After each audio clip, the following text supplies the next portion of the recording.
Good day, children. By the way, I am Anami B. Milikors. You can call me Teacher Nam.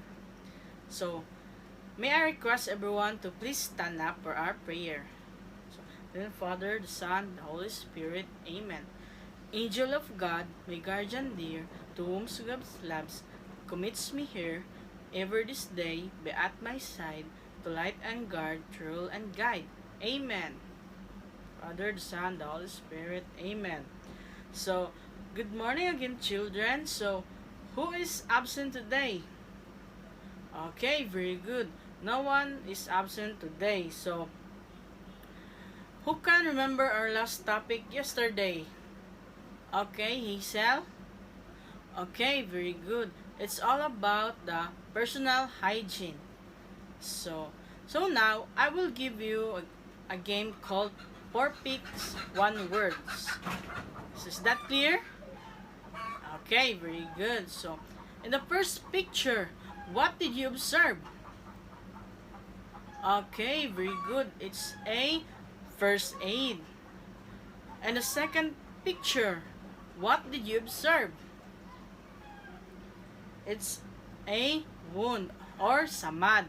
So, in the third picture, what did you observe? Yes, May? Okay, nabalian or sprain. In the fourth picture, what did you observe? Okay, very good. Gisunggo or nosebleed. And the last picture is, what did you observe? It's all about, yes, very good, na paso or burns and scalds.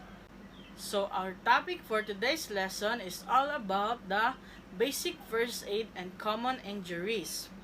The basic first aid and common injuries are wound, sprain, nosebleed, and burns and scalds. So first is wound. Gani ang wound? Yes, Hazel. Okay, very good. Nasamad.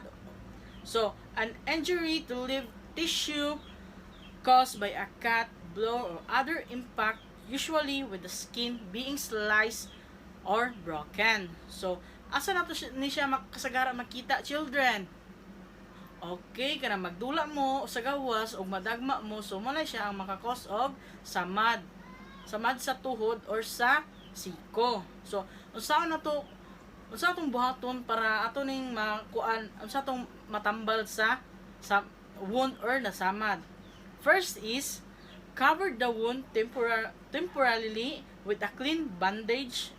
And second is wash your hand thoroughly with soap and warm water. So, kung masamad ka, temporary sa nimo butangan og bandage. So, hugasan nimo kamot properly para tugasan nimo kamot and imong sabunan og tarong para mas malimpyo. Then, use disposable gloves to avoid touching the skin with your fingers. So, kung masamad ka, maggamit yung taog disposable gloves para ma-avoid na to ang touching nga nasamad.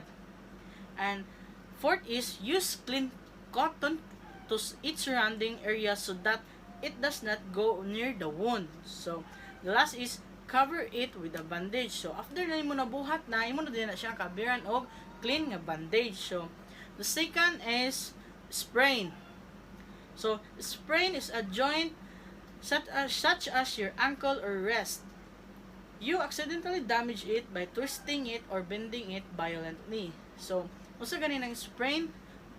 Yes. Okay, very good. Nabali or nabalian. So, para maato ni siyang ma-prevent nato ni siya, ato ni siya, manaw na to ang RISE. So, R-I-S-E. So, R stands for rest, and I stands for ice, and C stands for compression, and E stands for elevation. So, R is rest the injured part until it's less painful. So, ug mabalian ta to, magpahuway ta kadali para dili males ang iyang sakit. So, ice for 20 minutes at a time. So, ato siyang butangan og ice 20 minutes. So, ato siyang buhaton sa isa kadlaw to 4 to 8 times a day.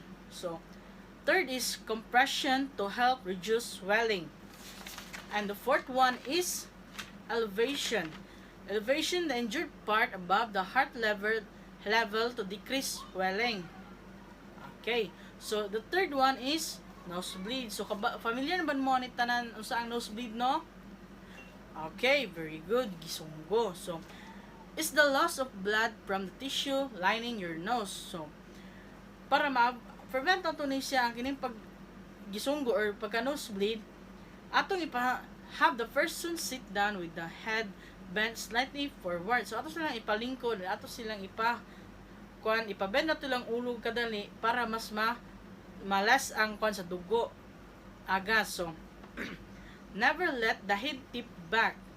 Tell the person to rest and breathe through the mouth. So tingnan ang katong pasyente or person nga ipahawi kadali ang then ang gamito na nila nga pagginhawa is ang baba.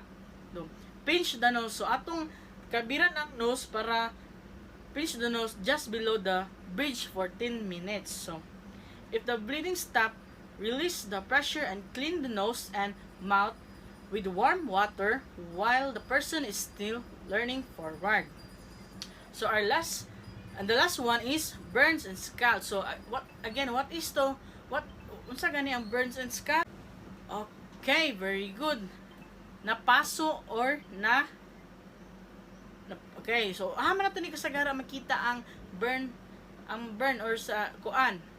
So burn is damage to the skin caused by heat. So kasagaran nato makita ni is kanang napasok to sa motor or kanang napasok to sa ininit or kanang ginaluto sa tong mama nga muduol ta largo din o ta kabalo nga init to. So mo nang cause nga napaso. Okay, so para ma-prevent nato niya itong napasok ka, so cold the injury under cold running water or a bath or cold water. So second is keep cooling the injury for at least 10 minutes to ease the pain. So ato silang cold compress ang injury nga katong napasuan for 10 minutes para malasin ang ang kahapdos or kangutngot sa sakit. So third is gently remove anything tight near the burn or scald. So kung kintahay napasok ka isa tiyan ay sa bagtak na bit or nagkasunis ka, so dapat imong hubuon para mas makaginhawa ang katong napaso. So cover the injury with a clean and dry bandage. You can also use a handkerchief or towel. Again, so what is the basic first aid and common injuries? Okay, LV. Okay, very good. Wound, sprain, nosebleed, burn, and scalds. So, why is it important to know the basic injuries and first aid? Okay, May.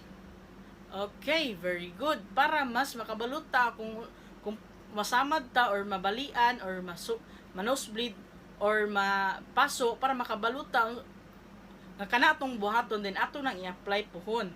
So now I will group you into 3 groups. So this is group 1, group 2, and group 3. So each group will pick a question inside the box. So they need to answer it correctly, and the group who will get the first correct answer will be the winner. So is that clear, children? Okay, very good. So for group 1, question for group 1. Okay. What do you call an injury to leave the tissue caused by the heat or caused by the cut, blow, or other impact, usually with a skin being sliced or broken? Okay, very good. It is a wound. Question for group 2. What do you call all the loss of blood from the tissue lining your nose? Okay, very good. It is a nosebleed. And the third one for group 3. What do you call that can be damaged the skin caused by heat? Okay, very good. It is a burns and scalds. The group 2 will be the winner. So now, we will have another activity. So, draw at least 5 examples of basic first aid equipment. So, I will give you 20 minutes to answer it and pass it on the front. Are you done, children? Okay, so please pass in front. Okay, very good. So, for your assignment, in 1 minute, record yourself on how to apply the basic first aid and for common injuries and condition. Includes wound, sprain, nosebleed, and burn and scald. So, that's our lesson for today. So, goodbye and thank you, children.